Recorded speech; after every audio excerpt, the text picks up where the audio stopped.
అందరికీ నమస్కారం అమ్మ. ఈరోజు మనం తెలుసుకుంటున్న అంశం ఏంటంటే 8వ తరగతి తెలుగులో 9వ పాఠ్యాంశమైన చిరమాలిన్యం అనే పాఠ్యాంశానికి సంబంధించి టోటల్ నోట్స్ను చూద్దాం. మొదటి ప్రశ్న, వచన కవితా ప్రక్రియ లక్షణాలను గురించి రాయండి. ఇది చాలాసార్లు ఎగ్జామ్లో ఇచ్చినారు.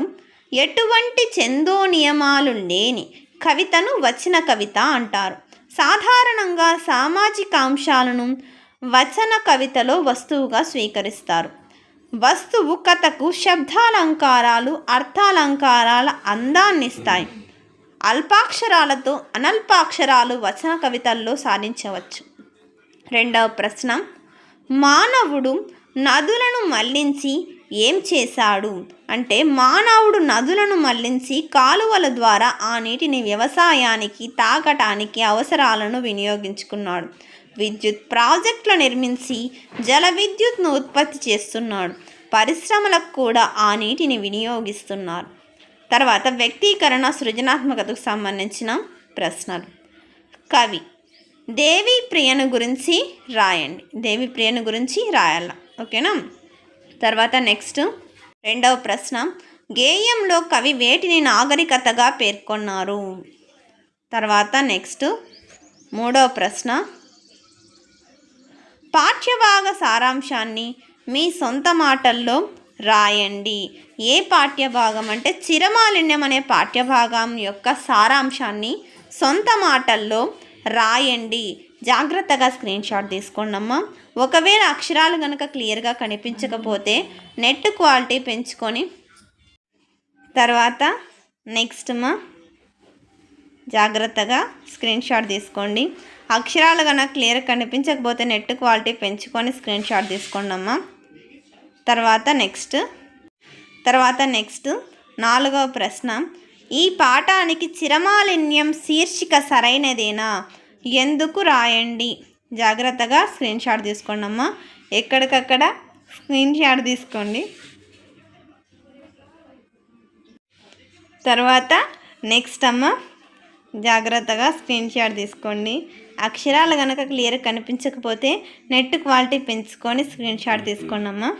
అర్థమవుతుందన్న. తర్వాత ఇది పెద్ద ప్రశ్నలు కదా, ఎక్కువనే ఉంటాయి. Next continuation.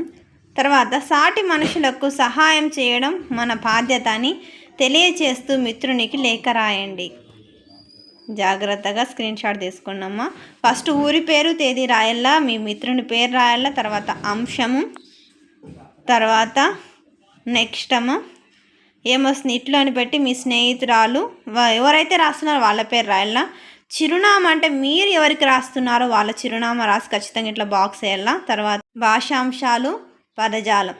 నామకరణం అంటే పేరు పెట్టడం, శుభ్రం అంటే నిర్మలం, తర్వాత నిరంతరం అంటే ఎల్లప్పుడూ, తర్వాత కానలవు అంటే అడవులు.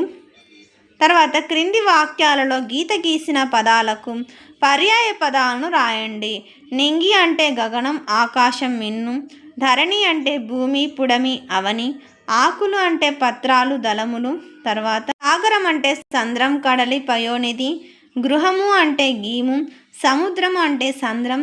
రాజు అంటే రేడు. తర్వాత వ్యాకరణాంశాలు. క్రింది పదాలను విడదీసి సంధి పేర్లను రాయండి. పంచామృతం అంటే పంచా ప్లస్ అమృతం సవర్ణ దీర్ఘ సంధి. రాజ్యం ఏర్పాటు అంటే రాజ్యము ప్లస్ ఏర్పాటు ఉత్వసంధి. ఉత్తరాంధ్ర అంటే ఉత్తర ప్లస్ ఆంధ్ర సవర్ణ దీర్ఘ సంధి. ఉర్రూతలు ఊగించు, ఉర్రూతలు ప్లస్ ఊగించు ఉత్వసంధి. తర్వాత క్రింది పదాలకు విగ్రహవాక్యం రాసి సమాసాన్ని తెలపండి. 7 రాజ్యాలు, 7 రాజ్యాలు, ఇక్కడ సంఖ్య వచ్చింది కాబట్టి ద్విగు సమాసం. ఆయుధ శక్తి, ఆయుధం అనేది శక్తి, ఇక్కడ పోలుస్తున్నాం, ఆయుధాన్ని శక్తితో పోలుస్తున్నాం కాబట్టి. తర్వాత రూపక సమాసం. తర్వాత దేశభక్తి, దేశమునందు భక్తి, అందున్నవి భక్తి, సప్తమి విభక్తి కాబట్టి సప్తమి తత్పురుష సమాసం. అక్షర రూపం, అక్షరం అను పేరు గల రూపం. ఇక్కడ పేరు వస్తే దాన్ని ఏమంటారు, సంభావన పూర్వపద కర్మధారయ సమాసం. ద్విరుక్త టకారం, టకారం 2 సార్లు వస్తే ఇక్కడ టుక్ టావత్ వచ్చింది, ఇక్కడ చూడండి మళ్ళీ టేక్ టావత్ వచ్చింది కాబట్టి టకారం కట్టు అంటే టూకు టావత్ వచ్చింది కదా. ఇక్కడ టకారం 2 సార్లు వచ్చింది కాబట్టి దీన్ని ద్వి అంటే ఎన్ని 2 సార్లు ఏమొచ్చింది టకారం వచ్చింది కాబట్టి దీన్ని ఏమంటారంటే ద్విరుక్త టకారం ఆదేశంగా వచ్చింది కాబట్టి ద్విరుక్త టకారాదేశ సంధి.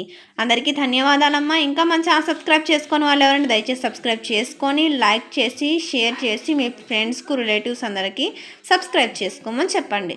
నా ఛానల్ని సబ్స్క్రైబ్ చేసుకొని ప్రత్యక్షంగా పరోక్షంగా సపోర్ట్ చేసిన వాళ్ళందరికీ పేరు పేరు నా ప్రత్యేకమైన హృదయపూర్వక ధన్యవాదములు. అందరికీ ధన్యవాదాలు. దయచేసి వీడియోని మాత్రం స్కిప్ చేయొద్దు నాన్న. ధన్యవాదములు.